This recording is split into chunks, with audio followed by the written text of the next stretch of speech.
Hello, আসসালামু আলাইকুম প্রিয় বন্ধুরা। এটা হচ্ছে আমাদের ওয়েবসাইটের একটা ড্যাশবোর্ড। সার্চ কনসোলের মধ্যে হচ্ছে পেজেস। ব্লগার নিয়ে যারা কাজ করেন তারা জানবেন, পেজেসে আসার পর এখানে অনেকগুলো ইস্যু থাকে। এই যে দেখেন, এই ইস্যুগুলোর কারণে আপনাদের যে অ্যাডসেন্স অ্যাপ্রুভ হয়, এটা অ্যাডসেন্সটা অ্যাপ্রুভ হয় না। তো আমরা এগুলো কীভাবে ফিক্স করব সেটাই আজকের ভিডিওতে আমরা দেখব। তো এখানে দেখেন, duplicate without user selected canonical. তো এখানে যদি আমরা ট্যাপ করে দেই, অর্থাৎ এখানে আমার 135টা টোটাল রয়েছে এই সমস্যা।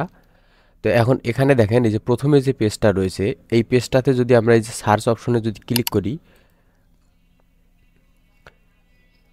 তাহলে দেখেন এই যে পরবর্তীতে এরকম একটা ইন্টারফেস চলে আসবে। এখন এখানে দেখেন দুইটা ইউআরএল আছে, একটা হচ্ছে এইখানে এবং আরেকটা ইউআরএল দেখবেন এই জায়গায় রয়েছে।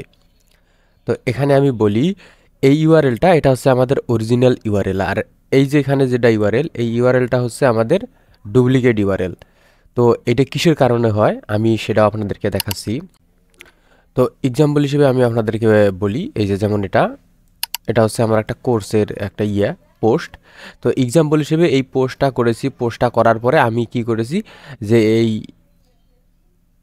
আমার গুগল যে সার্চ কনসোল রয়েছে, গুগল সার্চ কনসোলের মধ্যে এটাকে আমি ইন্ডেক্স করে দিয়েছি। এখন ইন্ডেক্স করে দেওয়ার পরে 3 থেকে 4 দিন পর আমি সেটাকে আবার কি করেছি, এডিট করেছি। এখান থেকে কিছু লেখা চেঞ্জ করেছি বা ইত্যাদি ইত্যাদি করার পরে আমি আবার আপডেট করেছি। তখন আমার কি হয়েছে, ইউআরএলটাও আপডেট হয়। এই কারণে মূলত এই সমস্যাটা আসে। তো টেনশনের কারণে আজকে আমরা ভিডিওতে কিভাবে এটা ফিক্স করব সেটা আমরা দেখব। তো এখন চলে গেলাম আমরা সার্চ অঞ্চলে। তো এখানে আসার পরে আমাদের যে কাজ করতে হবে সেটা হচ্ছে, এটা টেস্ট করতে হবে আগে। এই যে টেস্ট লাইভ ইউআরএল, এটা টেস্ট করতে হবে যে আসলে আমাদের কোনটা ইন্ডেক্স আছে। তো প্রথমে যেটা আমি কপি করেছি, এইখানে যদি টেক্সট লাইভে ক্লিক করি তাহলে এখান থেকে এটা দেখাবে। তো প্রিয় বন্ধুরা দেখেন, আমাদের যে এখানে ইয়েটা রয়েছে, এই যে অ্যাভেলেবল, এটা এটা অ্যাভেলেবল রয়েছে। তো এখন আমরা কি করব, এই যে এইখানে যে ডাটা রয়েছে এইখানটাকে আমরা এটা এখান থেকে কপি করব। কপি করার পর এখন আমরা এখানে এটাকে পেস্ট করে দিব। দেওয়ার পরে আমরা ইন্টার বাটনে চাপ দিব।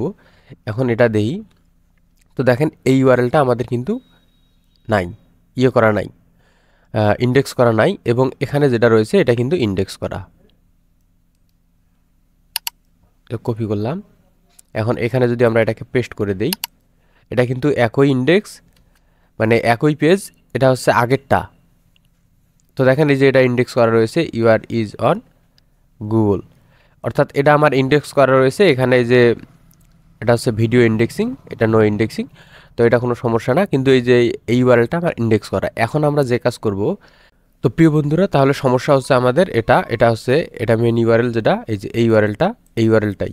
তো আমি এখন আবার এভাবে আপনারা অবশ্যই চেক করে করে নেবেন, যেহেতু এটা আমাদের রয়েছে। এটা আমরা এখান থেকে ব্যাক করি।